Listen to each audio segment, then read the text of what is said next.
Now let's talk about risk management, which is the most important thing of any strategy. If you don't have a risk management, what are you doing, bro? You need to have this in place or you will lose.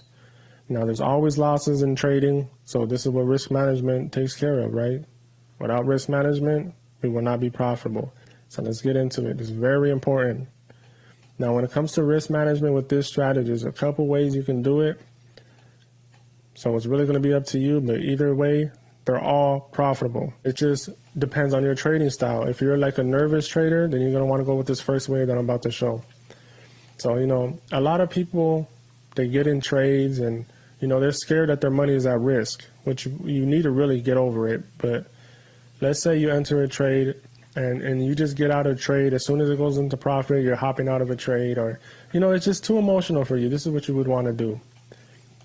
Or if you want a high risk to reward, this is what you would want to do too.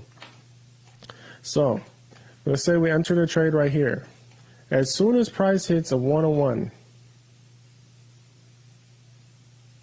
say that's our 101. As soon as price hits a 101, we're cutting our trade. We're putting the stop loss to break even. So now this is risk free.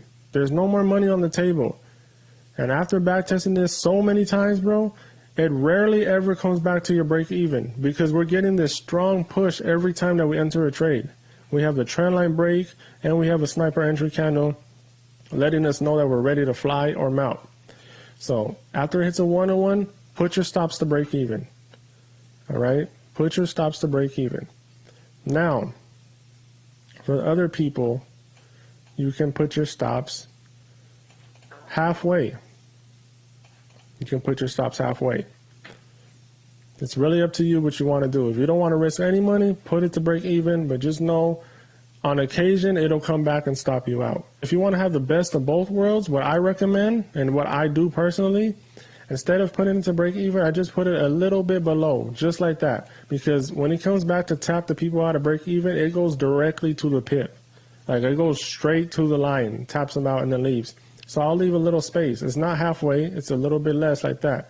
So I'm only losing maybe $200-300 if it stops me out. Okay, so let's just say we put it there to break even. So we're risk free now, and now we're in the trade, and it's fine. If we get stopped out, we'll take another trade. We didn't lose any money, right? So that's the good part about it. But now let's say, let's pretend our trade's at break even, right? I need to be able to see the numbers right here. So let's say our trade is at break even. As soon as it hits a 1 or 3, we're going to trail our stop loss to a 1 or 2. Or if you want to be safe, you can take your 1 or 3. Just close the trade, you're good. You got 3 risks to reward. You risked 1,000 and made 3,000. A lot of traders don't even hit that.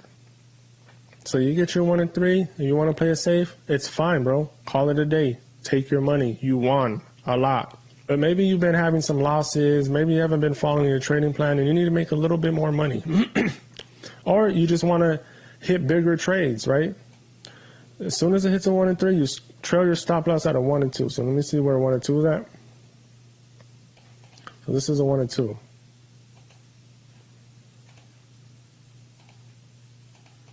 So now we hit a 1 and 3. Our stop loss is at a 1 and 2. Now when it hits a 1 and 4, you're going to bring this to a 1 and 3. It hits a 1 and 5.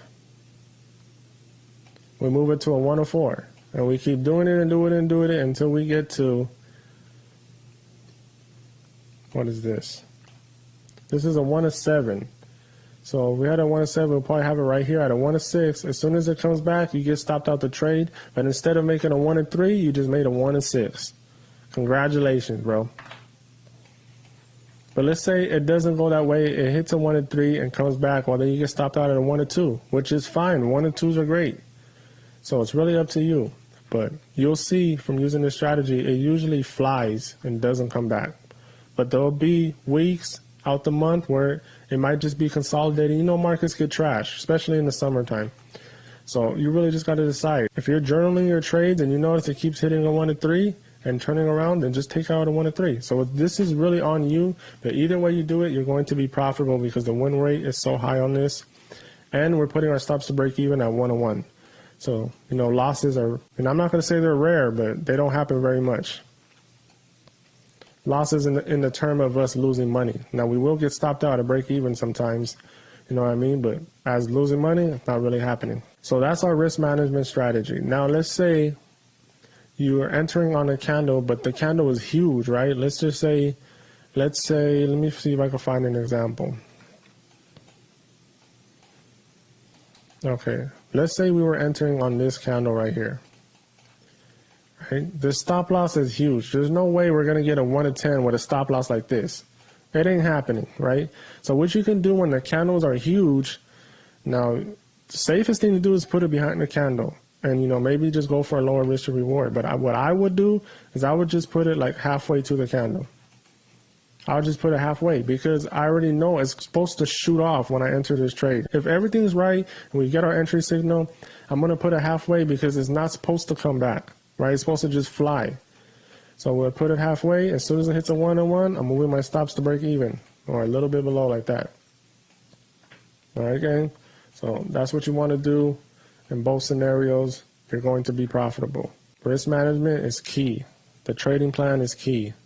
Everything in this strategy must be there. You cannot, nothing is negotiable. Everything is very important. So let's get on to the next thing.